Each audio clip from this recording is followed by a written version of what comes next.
அனைவருக்கும் வணக்கம். எல்லாரும் எப்படி இருக்கீங்க? இன்னைக்கு ஜோதிஸ் லைஃப் வலையொலியில நம்ம பார்க்க போறது பட்டாணி குருமா. இது எப்படி செய்யறதுன்னு பார்க்கலாம். இதுக்கு தேவை, முதல்ல நான் 2 ஸ்பூன் எண்ணெய் விட்டுருக்கேன். எண்ணெய் சூடான பின்னாடி 2 பட்டை, 2 ஸ்பூன் சோம்பு,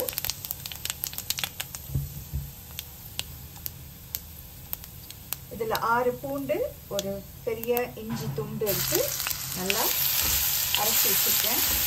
இஞ்சி துண்டு வீடு,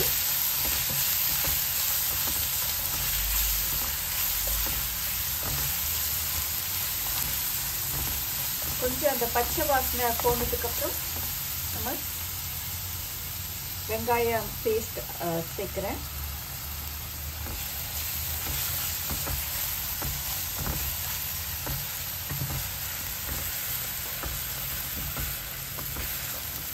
இதோட பச்சை வாடையெல்லாம் போகணும், அது வரைக்கும் நம்ம கொஞ்சம் வதக்கிட்டு தான் இருக்கணும்.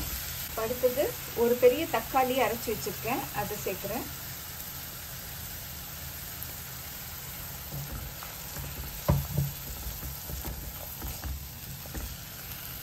நான் எதுவுமே இது எண்ணெயில் வதக்கி சேர்க்கல, எல்லாமே பச்சையாக தான் அரைச்சி வச்சுருக்கேன். நீங்கள் எண்ணெயில் வதக்கி செய்யலாம், அது இன்னும் சுவையாக இருக்கும். இதுக்கு தேவையான மசாலா சேர்க்க போகிறேன். இதுக்கு ஒரு அரை கரண்டி மஞ்சள், ஒரு கரண்டி அளவுக்கு தனியாத்தூள், காரத்திற்கு தேவையான அளவு சிகப்பு மிளகாய், தனி மிளகாய் தூள் நான் 2 ஸ்பூன் போடுறேன். இதெல்லாம் நல்லா கலந்து இந்த எண்ணெயெல்லாம் பிரிஞ்சு வர அளவுக்கு இந்த மசாலா கொதிக்கணும். நல்லா வதங்கினா தான் அந்த வாசனையில தான் அந்த குருமாவே நல்லா இருக்கும். இது எண்ணெயில நல்லா வதங்கி எண்ணெயெல்லாம் பிரிஞ்சு வந்திருக்கு இந்த மசாலா. இந்த அளவுக்கு நம்ம இதை நல்லா வதக்கிட்டே இருக்கணும். இன்னும் வதக்கினாலும் ரொம்ப சுவையா இருக்கும். இதை வதக்கும் போதே உங்களுக்கு நல்லா அந்த மசாலா வாசனை வரும். அந்த அளவுக்கு நீங்க நல்லா வதக்கிட்டே இருக்கணும். இந்த நேரத்தில் நான் என்ன செய்ய போறேன், இப்போ அந்த மசாலா ரெடி ஆயிடுச்சு இல்லையா, இந்த 1 கப் இது உரைய வைத்த பட்டாணி, இது ஃப்ரோசன் பீஸ் தான் எங்கள் வீட்டில் இருக்குது. ஸோ அதை தான் நம்ம போட போகிறோம்.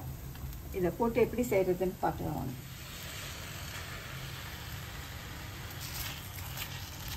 நீங்கள் தனியாக பட்டாணி கிடைச்சாலும் வாங்கி இதை நீங்கள் செய்யலாம், இல்லைன்னா காய்ந்த பட்டாணியை ஊற வச்சியும் செய்யலாம். இருக்கிறது இந்த ரொம்ப சுலபமாக செய்கிறதுக்கு இந்த உரை வைத்த பட்டாணியை பயன்படுத்தலாம். இது தேவையான அளவு தண்ணியை விட்டு நம்ம இதை வேக வைக்க போகிறோம். நான் ஒரு அரை கரண்டி இந்த தக்காளி சேர்த்தேன் இல்லையா, அந்த விழுது தண்ணி தான் நான் வச்சுருக்கேன். இதுக்கு தேவையான அளவு உப்பு சேர்த்து நம்ம அதை கொஞ்ச நாள் வேக விடுவோம். ஒரு அரை கரண்டி உப்பு போடுறேன். அரை கப் தண்ணி விட்டு இந்த பட்டாணி வேகிற வரைக்கும் நம்ம காத்திருக்கணும். நான் மூடுறேன். ஒரு 5 நிமிடங்கள் கழிச்சு பாருங்க, இது நல்லா கொதிச்சிருக்கு. நம்ம பட்டாணி குருமா தயார். இதோட நம்ம நிறுத்திடலாம். இது வேணும்னா இன்னொரு அடுத்த ஒரு நிலைக்கு போனோம்னா, நம்ம இந்த ஹோட்டல்ல எல்லாம் சாப்பிட்றோம் இல்லையா, அந்த மாதிரி நல்ல க்ரீமியா இருக்கணும்னா நீங்க சேர்க்கலாம். இது ஆப்ஷனல் தான். இது நான் ஒரு 10 முந்திரி பருப்பை நல்ல தண்ணியில ஊற வச்சு இதை ஒரு க்ரீம் மாதிரி நல்ல வெண்ணெய் மாதிரி அரைச்சி வச்சிருக்கேன். இதை நீங்க சேர்க்கலாம். சேர்த்தீங்கன்னா ரொம்ப ரொம்ப சுவையா இருக்கும்.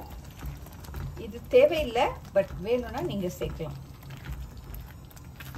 சேர்த்தீங்கன்னா ரொம்ப நாளைக்கு கொதிக்க வைக்க வேண்டாம், உடனே நிறுத்திடலாம். பாருங்க, குருமாவோட டெக்ஸ்சரே மாறிடுச்சு பாருங்க.